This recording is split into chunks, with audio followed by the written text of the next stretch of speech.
Hi, Dr. Lee, Lisa, and Tata. This is Debbie from upstate New York. I just wanted to let you know that I'm all in August, and I appreciate so much the time and effort you put into your podcast. I listen every single day and have enjoyed them so much. They're such a help. Thank you. God bless. Hey, are you ready to change your life? If the answer is yes, there's only one rule. You have to change your mind first. And my friend, there's a place where the neuroscience of how your mind works smashes together with faith and everything starts to make sense. That place is called self-brain surgery. You can learn it and it will help you become healthier, feel better, and be happier. And the good news is you can start today. Thanks, Lisa. Hey, so glad to have you listening today. I'm Dr. Lee Warren, and I live in Nebraska in the United States of America with my incredible wife, Lisa, my father-in-law, Tata, and the super pups, Harvey and Lewis. I'm a neurosurgeon and an author, and I'm here to help you harness neuroscience, the power of your brain, faith, the power of your spirit, and good old common sense to help you lead a healthier, better, happier life. Listen, friend, you can't change your life until you change your mind, and I'm here to help you learn the art of self-brain surgery. To get it done, you can get the show notes and more at drleewarren.podbean.com. That's drleewarren.podbean.com, and if you like the show, please subscribe so you never miss an episode, and tell your friends about it. If you tell 2 or 3 friends this podcast was helpful to you, imagine how much good we can all do around the world together. I'm Dr. Lee Warren, and I'm here to help you change your mind so you can change your life. Let's get after it. Good morning, friend. Hope you're doing well. It is early in the morning on 10th day of All in August. It's August 10th. Can't believe it. Time is flying by this year. Holy cow. So I hope that things are going well and that you're all in with us. Send us a voicemail, speakpipe.com/Dr. Lee Warren. If you want to tell us that you're all in, or ask a question, or tell us how you're all in, or what you're going through, or how you're struggling, or any of that. Don't forget the prayer wall's out there all the time for you, wlee1md.com/prayer. And hey, if you're not connected to the newsletter, I promise you, whatever you get out of the podcast, you'll get as much or maybe more out of the newsletter. The self-brain surgery prescriptions I write every week over on Substack, drleewarren.substack.com, drleewarren.substack.com. That's the website. Hey, yesterday I told you I had an amazing invitation from Tina Smith and the board of North Platte Public Schools to come and speak to them at their kind of their beginning of the year event. They have kind of a pep rally and get the teachers all fired up and all the staff fired up for the coming year, and had a really inspirational talk by Dr. Rhodes, the superintendent, the new North Platte superintendent, and the cheerleaders and the show choir, and everybody was out there. In fact, we saw Joseph Roeder, Alex and Jeannie, our friends from around here. Their boy was in the show choir. Joseph did a great job, and all the kids did, and we're really amazed to be part of this community. But during that talk, so I was invited to give a talk and was kind of the keynote speaker, and I was really honored to do that. But during the talk, about halfway through my presentation, somebody in the audience, I guess, got overheated. We were outside at the football stadium, and somebody passed out, kind of had a big collapse. And Damon, my PA, was there. We both got involved. I jumped over the fence, and we went up and helped some other folks kind of assess what was going on. And we had to take the person out, and from what we hear, they're doing okay, so that's good news. But that kind of changed the dynamic of the event. It sort of shortened things up, and everybody was hot, and by the time we got that squared away, it was the teachers and everybody had been out in the sun for a long time, and we decided to truncate the talk. So about a third of the way into my presentation, we had to abort. I kind of gave a really quick wrap up, but then I started getting emails yesterday, and the teacher said, "Hey, we really want to hear the rest of that story," because I set it up and I promised them I was going to wrap it all up together. And so I thought, well, maybe I can share that with you today, and that would basically, instead of our normal podcast today, we're going to have a talk about self-brain surgery for educators, or whatever you are, whatever industry you're in, business you're in. And if you're one of the North Platte educators that was there yesterday, this will be the rest of that story for you. My sister Michelle's an educator. Maybe she could use it for her school. And so I thought, let's just have a conversation that we were going to have yesterday. And I was going to do this anyway for y'all, for my good friends here on the podcast. I was going to bring this story back to you or to you at some point, and give it to you in a different format. So we might as well do it now. Listen, it's been a tough couple of years, especially for educators. I mean, we had We've had to learn how to do distance learning on the fly. They've had classes that weren't full of kids and masks and all these things that were going on that made it really stressful. 2020 and 21 and even into 22, been a difficult year. And so, difficult period of time, I mean. So if you're part of that group, you've got a lot of responsibility. You're trying to shepherd these kids and give them not only the subject matter that you have to teach them, but teach them something about life too. And it's been tough, and it's been tough individually, and it's been tough collectively, and it's been tough emotionally and financially and every other way. So it's been a tough couple of years. And the bad news is, I have to tell you that on top of all the things you have to be responsible for, I'm going to give you one more responsibility. I'm really sorry, but that's what I came to do. That's why I'm here. I'm here to tell you that you have one more responsibility, and that is that you have to learn how to do brain surgery. You have to learn how to do self-brain surgery, and then you have to be able to teach other people how to do it too. Your students, your colleagues, your families.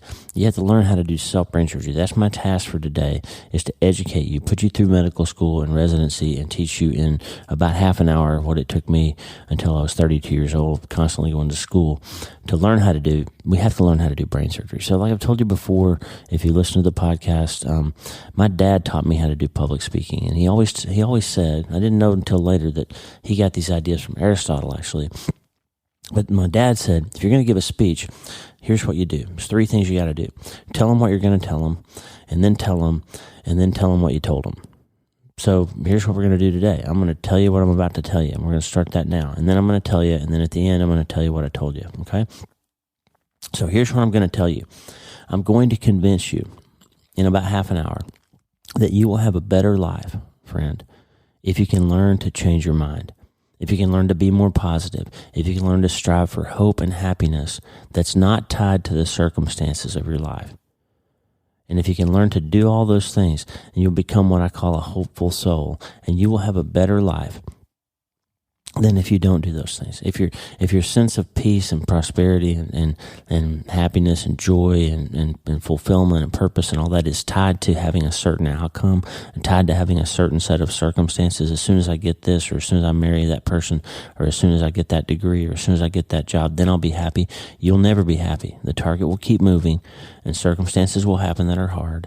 And if you don't have a hopeful soul that's not tied to circumstances, then you're going to have a hard time. And here's how I'm going to prove that to you, okay? I'm going to prove it to you by telling you a little story about the Civil War, a little story about penguins, a story about Dear Abby, some information about the neuroscience and neuroanatomy of how your brain works, and then I'm going to put all that together to teach you how to do self-brain surgery in the next 25 minutes or so, okay? Now, I'll tie them together at the end, I promise. But let's get started. So let me tell you about the Civil War. There was a general named Buford who worked for, he was a Union general, and he was a cavalry soldier. So all his guys, about 3,000 troops, were mounted. And they got to Gettysburg before anybody else got there in July of 1863. And everybody understood from all the scouts and all the information that they had that Reynolds' first corps of infantry from the Union were coming from the north. They were heading towards Gettysburg. And Lee was pushing from the south. General Lee from the south, from the Confederacy, were pushing towards Gettysburg from the south. And everybody figured that they were going to clash around the area of Gettysburg, Pennsylvania. But Buford got there first. And there's a hill outside of Gettysburg that's close to a Lutheran seminary. It came to be known as Seminary Ridge. And Buford had this ability to visualize the coming fight. He visualized doesn't mean what he could see with his eyes. Buford stood up on top of that hill. And there's a great memorialization of this in the movie Gettysburg, by the way. It came from Michael Schra's book, The Killer Angels. But there's a scene in there where Buford's up on the hill, and he can see the battle coming in his mind. He can forecast what's going to happen. And the scouts were telling him that Lee was likely to get there first. And he could see that whoever took the high ground was going to win that fight. And he made a radical decision. He said, we're going to lose this battle if I don't do something about the high ground. He didn't have enough men to hold it. He just needed to hold out long enough to wait for Reynolds to get there. Maybe he could stall Lee's advance long enough for Reynolds to get there with his big army and support him and take back the field. But he knew if he lost the high ground, he was going to lose the battle. And if he lost the battle, he was probably going to lose the war. And we're glad he did, because historians now say that decision for him to dismount his cavalry and dig in with about 2,300 guys, because 1 in 4 had to stay behind and hold the horses, right? can't be firing guns and have your horses run off, and you're not a very good cavalry. So he diminished his force, dug in on the high ground, and was actually able to hold off Lee until Reynolds got there. Took a lot of casualties, but he did it. And if he hadn't, historians now say that they believe that Gettysburg would have been won by the Confederacy, and that probably would have turned the tide of the war. And we might actually have two different countries now instead of one. We might not be a United States of America if Buford hadn't been able to visualize what was going to happen if he didn't take the high ground. The high ground was critical in his success. Now we'll come back to that, but let me tell you a little story about penguins. So Daniel Amen, my good friend, the famous neuropsychiatrist, who's actually going to be back on the podcast on September 2nd. Super excited to have Daniel back. Good friend. He's endorsed my books. He's changed the world with his writing and his work. He's helped millions of people. And if you haven't read his book, Change Your Brain, Change Your Life, you have to. It's a must. But he's written 2 books recently that are just really amazing game changers. And one of them is called You Happier. You Happier. And I'll put a link to it in the show notes. But in that book, he tells a story about one time when he took his son was a little boy at the time, took him to the zoo, and there was a penguin show. And he was amazed at all the things that this penguin called Fat Freddy could do.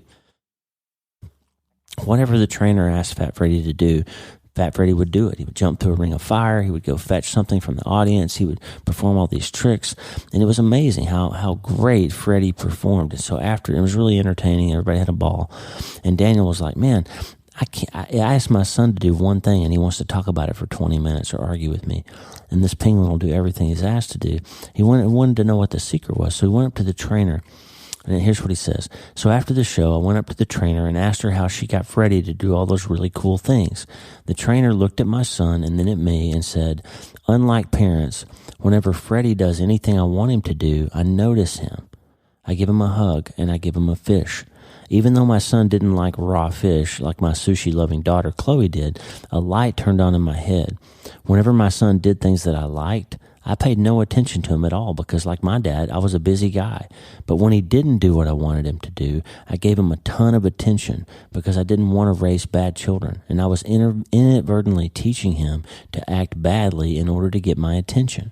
So now I collect penguins as a way to remind myself to notice the good things about the people in my life a lot more than the bad things.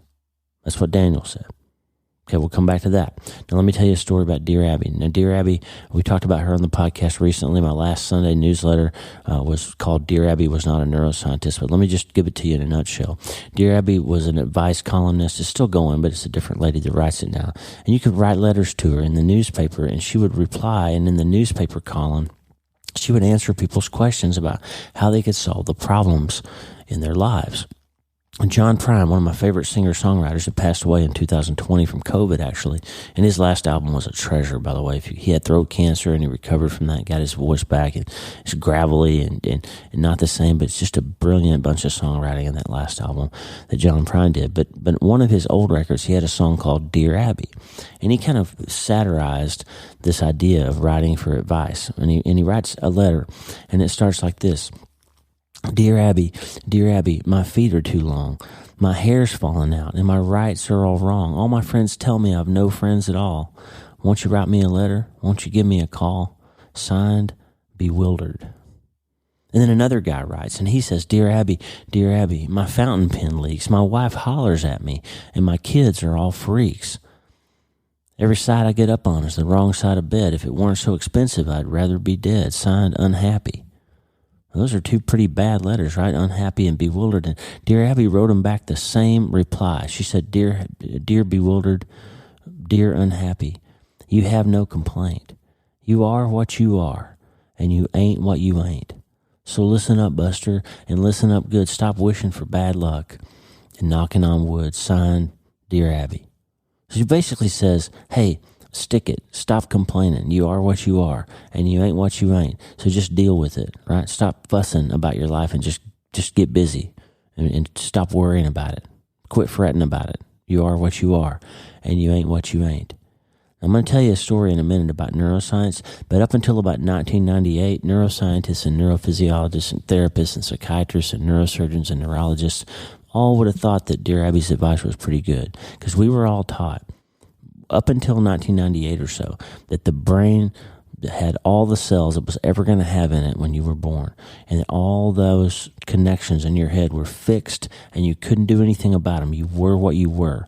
And you better hope that you don't hit your head or drink too much or get Alzheimer's or whatever, because your life is pretty much programmed by the cells that you got in your brain. And you can't fix it and you can't make new ones and you're stuck with it. Okay? And the whole cognitive therapy, the whole psychiatry industry, the whole motivational speaking industry was all about just learning how to deal with what you got. Shock it, medicate it, therapize it, find some way to rationalize it, but you can't really make it better. You are what you are, and you ain't what you ain't. We'll come back to that. Let me tell you something about how your brain works, okay? Inside your head, there's a couple of things you need to know. There's 200 to 600 billion, with the B, 200 to 600 billion cells inside your head. And those are connected by trillions, with a T, trillions of synapses, little electronic connections that wire neurons together, and they make them perform certain tasks more easily. You automate certain tasks in your brain by synapses. There's trillions of them. And synapses really make the way that your life works happen.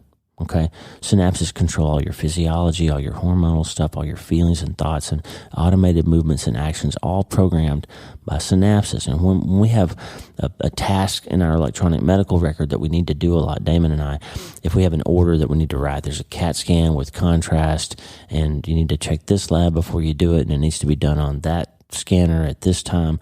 If we find ourselves writing all those orders over and over, we call the IT department, and they make us a little program so we can just click one button and all those orders get executed at once, and it saves us a lot of time. And that's sort of like what synapses are. Synapses are ways to automate behaviors or results or chemical releases or hormonal changes or something. Synapses are a way to automate some of the things that happen in your brain. Sorry, I'm drinking a cup of coffee, so just had a little coffee. Give me a second here. I have to have a sip of coffee once in a while. Okay, so you make all these synapses, and like I said, synapses that fire together, wire together. Here's an example of that. When you were a little kid, almost inevitably, at some point, you touched a hot stove or a curling iron or something that hurt your hand, and you learned. You don't even have to think about it, but you learned if your hand starts getting close to something hot, you pull it away automatically. If you see a hot stove, a burner that's red, your brain automatically says, watch out, don't touch that, it's going to hurt. You start instinctively reaching for the knob to turn it off or making sure that the little kid can't touch it. You've got an association of pain with that sensation, and that pain drives you to avoid that problem. And all of those things are automated through synapses, okay? So synapses are like little computer programs that your brain runs, and it will help you or hurt you in different ways. You can have good synapses and you can have bad synapses, and we'll come back to that in a minute. Now, here's another thing you need to know. Your brain generally works against you in terms of the things that you think in your head. You have a constant, usually negative voice inside your head that speaks with credibility and authority, and you believe it because you think it's your own voice, okay? You have that voice because God built you that way. Again, yesterday wasn't a spiritual talk, so I didn't bring a lot of the faith versus science or faith and science stuff into it. But the fact is, I believe God created you with the brain that you have for the purpose of protecting you long enough to get old enough to let your frontal lobes take over and help you survive. Okay, so some of these baseline programmed automated things come from your limbic system and the medial temporal lobes and your amygdala and hippocampus and those older parts of your brain that are basically just protectors and fighters and emotional parts of your brain that are designed to keep you alive and out of trouble when the dinosaurs come or the saber-toothed tigers or the bears or whatever.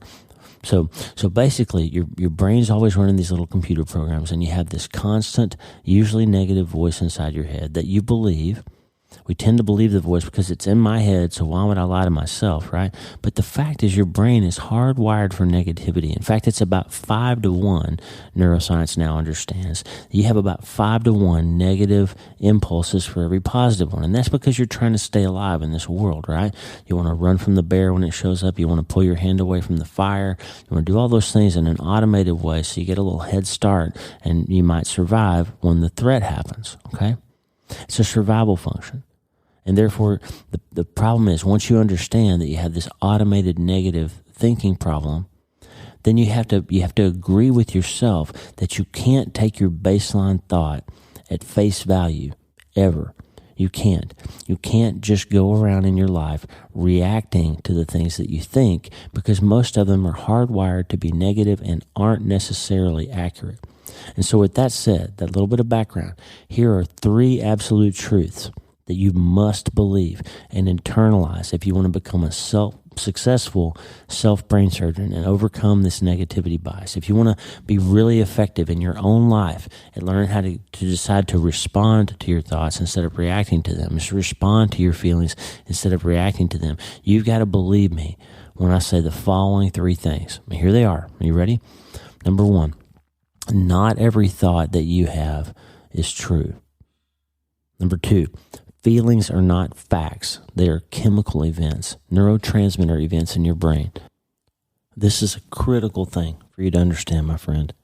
It's critical because right now, especially for the teachers that are listening, it's critical to understand that the society that we live in right now is working hard to make kids believe that they need to believe every thought and believe every feeling that they're having, that they need to make radical, life-changing decisions based on feelings, and that those feelings are always true. And it's just absolutely false. Your brain creates feelings based on neurotransmitter events that are under your control if you learn how to control them. That's the essence of what I call self-brain surgery, is learning to tell your brain, hey, that thought that I just had is objectively not true.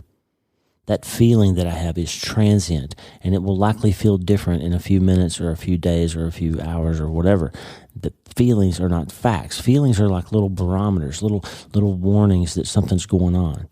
And let me tell you an example of that. So I told you before about you see the hot stove and you have this kind of immediate onset of a whole set of things that it's going to hurt, it's going to burn. I remember the last time I touched something like that and it was really painful. That happens because of synaptic connections, connecting neurons and wiring memories in your brain so that you don't burn yourself more than once. But here's the thing. With the example of fear, for example, the chemical set of triggers and neurotransmitters that make you feel fear. The problem is the brain has a limited palette of those chemicals and a limited palette of responses it can generate when a particular emotion is felt. And so that means that the way you respond to the fear of a hot stove, or the fear of you open a desk drawer and there's a rattlesnake in there and it's terrifying, or you hear a noise and you look and down the hallway there really is a masked serial killer coming down with a knife, that type of fear chemically feels exactly the same as the type of fear when you're trying to sleep at night and you roll over and you feel a lump in your breast or under your armpit, and your brain tells you that it's cancer, and that feeling that rises up in the pit of your stomach and that icy chill, that chemical event that's happening is the same. The trigger is the same, that you feel fear, because fear feels like fear, whether it's perceived or whether it's real, the event making you feel it. You see what I'm saying? The fear that you feel when the phone dings and it's at 3:00 in the morning and you find that you have a message and you say, oh man, I wonder if my son made it back from the basketball game. I bet he died in a car accident. And you get terrified until you go down the hall and you find that your kid made it home. They just didn't want to wake you and they're okay. That text message that you got was spam, calling about your car warranty or whatever. But the fear you felt was the same fear that if there had actually been a police officer at your door to tell you that your son had died. Because fear is a chemical event in your brain. It's not necessarily truth. It's just a neurotransmitter event. So what happens then is, if you want to do self-brain surgery, is you learn how to do what I call the bad thought biopsy. You learn how to take a thought, a feeling, an anxiety, a fear, a depression concept, anything that's happening in your brain at the time, and you say, wait a minute, before I act on that, let me look at it under the microscope for a nanosecond and decide if it's true or not. And even if it is true, I need to respond to that in a way that I'm in control of, and not let these little programs run to tell me to run away or lash out or fight back or send an angry email or send a kid to detention because I'm angry and frustrated, instead of working through it and giving them a fish to make them notice a good behavior instead of keying on a bad one. Like, you learn how to respond to those emotional and neurochemical triggers instead of just believing them. Okay? Because if you believe you really are in danger, then you're going to need to rationally make a decision how you react to that danger to make a good decision and get away from it and save yourself, right? But if you feel fear and you react like you're in danger every time, that's not the secret to a happy marriage or a successful tenure as an educator or a successful partnership in business or anything else. Reacting to emotion instead of responding to it rationally is never a secret for a good outcome. Okay? So now remember what I said. Feelings are not facts. And number 3, thoughts become things. And the more we allow negative thoughts to go unchallenged, the more physical synapses our brains form to help automate the feelings we associate with those thoughts, and they become more and more real in our lives. In other words, the more you allow a particular reaction to a stimulus to occur, the more it'll wire and become automated so that you start to automatically respond in that way whenever you feel a certain thing or hear a certain thing or see a certain thing. Automatically. Before you're even aware of it, you will have responded. You will have fired off an angry text or said something horrible to your spouse or yelled at a kid or whatever, because you automated that response. So this is how I respond when I feel that certain thing. So thoughts become things. The more you think about something in a certain way, the more automated it becomes. And you can use that truth to change your life and change other people's lives by saying, wait, instead of automating that negative response, I'm going to automate the fact that I'm going to think about my thinking, not believe it automatically, not believe every feeling. I'm going to respond to it in a way that I'm in control of. And you'll start seeing better results. Now, up until the late 1990s, we thought Dear Abby's advice was pretty solid. We thought you were born with all the brain cells you were ever going to have, and you better take care of them and hope you don't get sick or Alzheimer's or a head injury or drink too much or whatever, because once you run out of brain cells, you're going to be stupid. Okay, you're going to be demented, you're going to be forgetful, you're going to be useless and not the same person that you used to be. That's how we used to think. I'm just saying how it used to be. But in 1998, a discovery was made. A bunch of neuroscientists formulated a theory and then proved it out. It was something called neuroplasticity, where we now understand that adult humans can actually make new brain cells, and even more importantly, can undo and remake new synaptic connections in their brains. It started with puzzles. They did puzzles, put people through these puzzles, and they saw that with imaging, they could measure increases in the size of their hippocampus, which is memory, that they recognized that you could actually increase the size of your brain by doing certain tasks repetitively over and over. And then it got even more spicy. In the early 2000s, they invented functional neuroimaging and functional MRI scanning and SPECT scanning in the late 90s, and all that came out. All these technologies that allow us to look at the actual metabolic and chemical and blood flow activity of the brain in real time, and now we can see it happening. And what they learned is the most powerful input, the most powerful factor in you generating new neurons and new synapses is not what externally is you're doing, not playing with a puzzle or going through physical therapy or going through rehab, but what you're doing internally. How you think has a more powerful impact on rewiring your brain than anything else does. And I can put you in a functional MRI scanner and I can say, hey, think about the kitchen when you were a kid and your grandma was baking peanut butter cookies, and think about what that felt like or whatever. I've taken a history, so I know which questions to ask you to think about. So if you can think about it right now, there's something in your life, some moment in time you can go back to, and you can feel that event happening. Like think about, for me, it's my grandmother would bake cookies, and I have right now in my mind, I can see the picture of her kitchen, the way those cookies smelled, the watering of my mouth, how they were going to taste when I ate them, and that warm feeling of family and love and support and peace and safety and all that stuff that goes along with that one thought of remembering her baking cookies. Now, I can see that if I put you in a functional MRI scanner, I can see that happening in real time. The blood flow changes in your amygdala and hippocampus and the metabolic activity warming up. But then the most remarkable thing is I can say now, okay, think about that time that you told me about when your dad was murdered on his way home from work. And I can see a whole different blood flow pattern emerging in your brain, different areas of metabolic activity happening. And your brain is changing in response to a negative thought. And different areas are lighting up, and it's not as healthy. And then I can get you to think about what it feels like when somebody tells you they love you, and I can watch that change happening in your brain.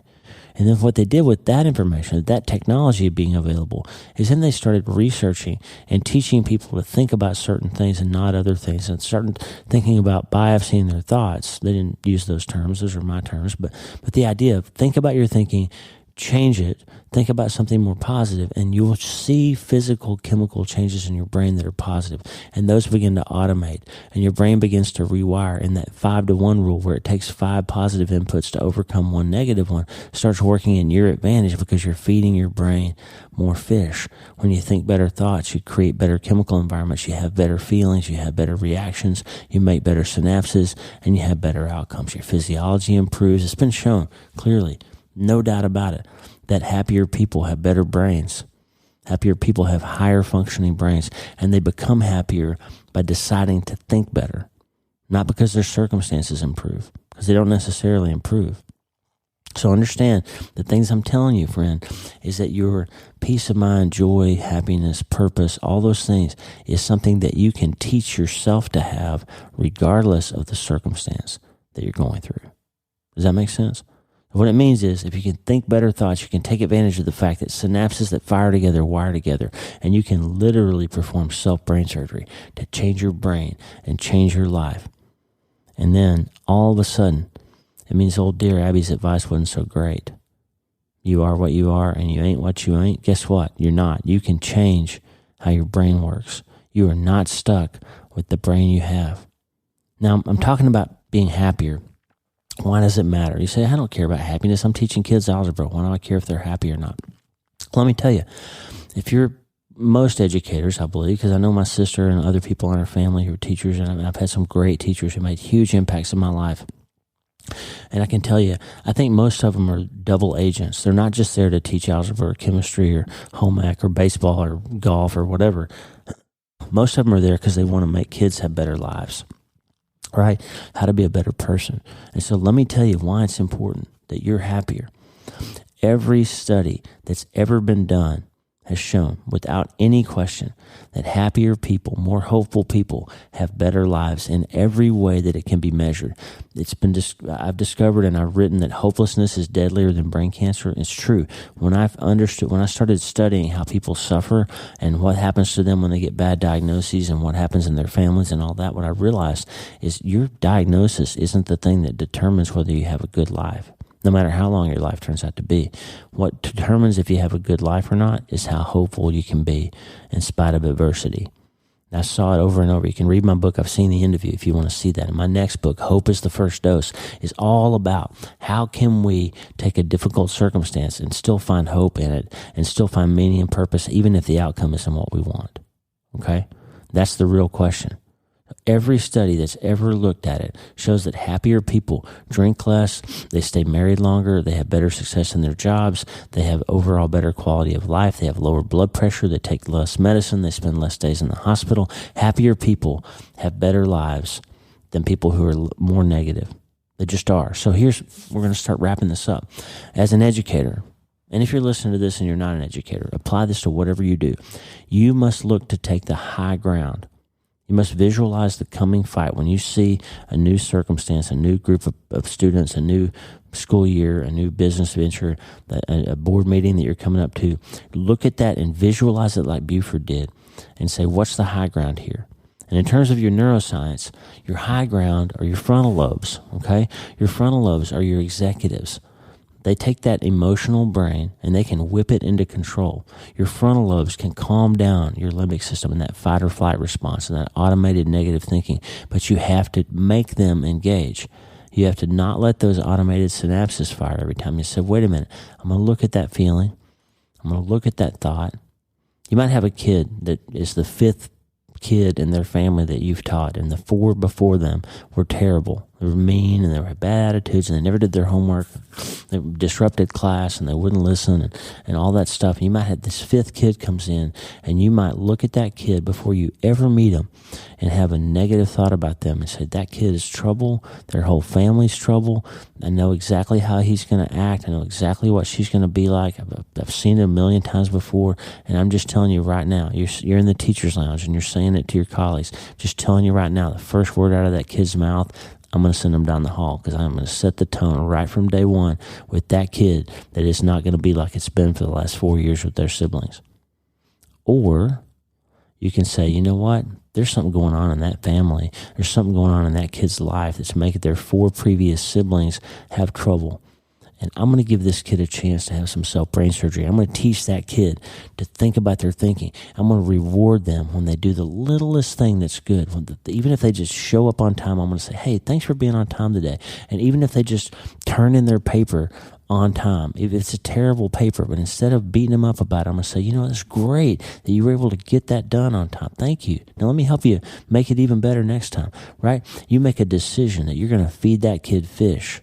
And I'm not equating kids with penguins, and I'm not saying you should just give people rewards and treats to make them behave better. I'm saying you start noticing the positive things that they'll do. Give them 5 times more praise and 5 times more positivity than you do negativity. And I guarantee you, most people, not everybody, most people will respond to that, and they'll start feeling a little bit more hopeful, because I guarantee you, if you've got 4 previous kids that you've taught and they were all terrible and they all had trouble, the story they tell at home is that Mr. Jones is horrible. He's going to be mean. He's going to send me down the hall. He's going to he's going to red mark everything I do. And you might as well not even try. It's not worth it. He's going to beat you up because he beat all of us up. Right? So there's a narrative on the other side of that you don't understand. And if you decide you're going to be smarter than that, you're not going to let it play out. You're going to be like Buford and you're going to say, you know what, Lee's going to beat Reynolds here. I might as well just ride off into the sunset and not fight this fight because we're going to lose. But instead, Buford said, wait a minute. We got to take this high ground and we got to do something radical to alter what seems to be inevitable. We got to change the future by changing our minds about it, and we're going to do something about it. We're going to get after it, and we're going to make a difference in this outcome, and you can too. So here's the thing. As an educator, you take the high ground so you can help your students defeat the enemy of negativity and believing that feelings and thoughts are always true. You got to defeat that in them. Teach them that everything you feel and everything you think is not automatically true. And most of the time it's not. You've got to decide what you're going to think and make your brain feel what you want to feel. Okay, you can do it. You can create a whole different environment in your brain. Now, obviously, there's some kids and some adults and some people who have chemical imbalances, who have real anxiety and depression and medical issues, and those things need to be treated, okay? But I'm talking about the day-to-day, every thought, every feeling, everything that happens in your head. You can either train yourself to believe that negative thoughts and negative feelings are always true and they have to be obeyed and reacted to and protected sometimes and bowed down to like little gods. My feelings are so important. You have to honor my feelings. You have to watch out for me. You have to not trigger me and not offend me. You can let that be. It's inevitable. Our society's pushing it right now. But if you want to make a difference in somebody's future life and how happy they're going to be 20 years from now, you teach them that feelings aren't facts. Not every thought you have is true. And the high ground is to get your frontal lobes involved and overcome the adversity and the automated negative thinking and automated synaptic programs that are running from your limbic system and hypothalamus and hippocampus and all those things that are automated to be negative. You don't have to believe them. You don't have to receive them. You don't have to react to them. You can biopsy them, think about them, and learn to understand and teach your kids that there are rewards to be had. There are benefits to pursuing positivity, good decision-making, and striving for hope. Let me tell you just some practical ones. If you do those things, you're going to generally make better grades. You're generally going to score higher on your standardized testing. You're generally going to be more successful in college or whatever career you pursue. If you're more positive and you make good decisions and you strive for hope, you're generally going to marry better and have a more peaceful home. You're generally going to be a better employee or a better entrepreneur or a better business owner or better whatever. You're going to be better if you think more positively, no matter what circumstances you face. Because when adversity comes, and it will, you've been through it the last 3 years, but when it comes, you can either sit down and say, I'm hosed, like Buford could have done. He could have just surrendered, right? It was inevitable. He's going to lose. He could have just sat down and quit, but he didn't. He took the high ground. He figured out a better way and responded in a better way, and he got after it. We just know now, without any doubt, that what Dear Abby said to those guys, bewildered and unhappy, is not true. You are not doomed, friend, to be what you are. It's not true that you are what you are and you ain't what you ain't. You can change your brain. You can run better programs. You can make new synapses. You can do self-brain surgery, and you can be happier. You can.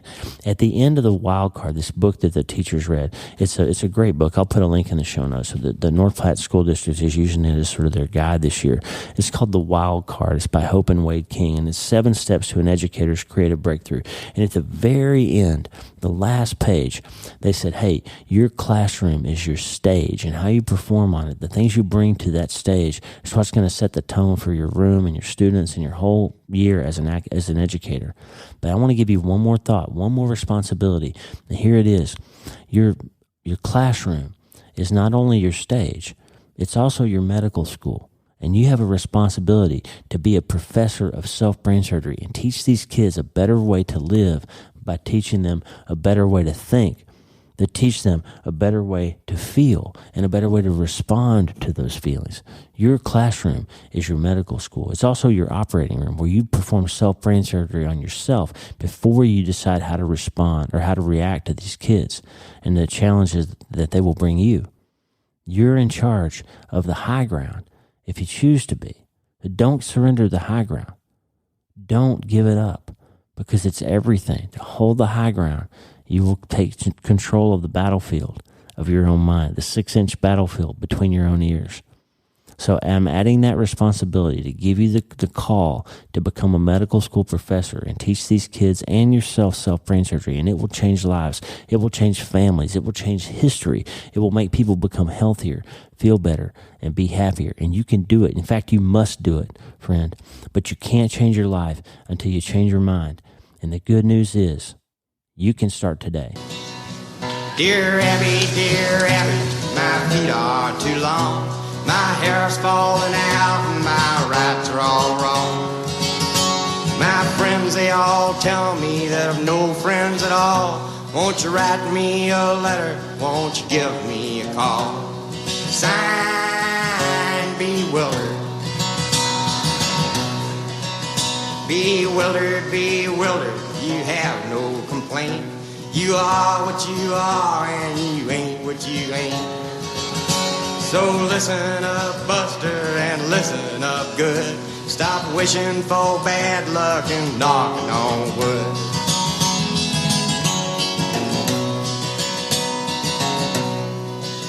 Dear Abby, my fountain pen leaks. My wife hollers at me and my kids are all freaks. Every side I get up on is the wrong side of bed. If it weren't so expensive, I'd wish I were dead. Signed, unhappy. Unhappy, unhappy, you have no complaint. You are what you are and you ain't what you ain't. So listen up, Buster, and listen up good. Stop wishing for bad luck and knocking on wood. Signed, Dear Abby. Hey, thanks for listening. The Dr. Lee Warren podcast is listener supported. Check out patron.podbean.com/Dr. Lee Warren. That's patron.podbean.com/Dr. Lee Warren. Patrons and partners get free books, transcripts, special patron-only episodes, and more. And partners like you allow us to stay ad-free and keep growing. Please subscribe to the show so you automatically get every episode. And if you like the show, you'll love my weekly letter. Check out my writing at drleewarren.substack.com, drleewarren.substack.com. Get the free newsletter every week for my best prescriptions for becoming healthier, feeling better, and being happier through the power of faith and neuroscience smashing together. via self-brain surgery. drleewarren.substack.com. And if you need prayer, go to the prayer wall at wleewarrenmd.com/prayer. The theme music for the show is Make Us One by Tommy Walker, graciously provided for free by the great folks over at TommyWalkerMinistries.org. Check it out and consider supporting them. TommyWalkerMinistries.org. Remember, you can't change your life until you change your mind, and the good news is you can start today. I'm Dr. Lee Warren. I'll talk to you soon. God bless you, friend. Have a great day.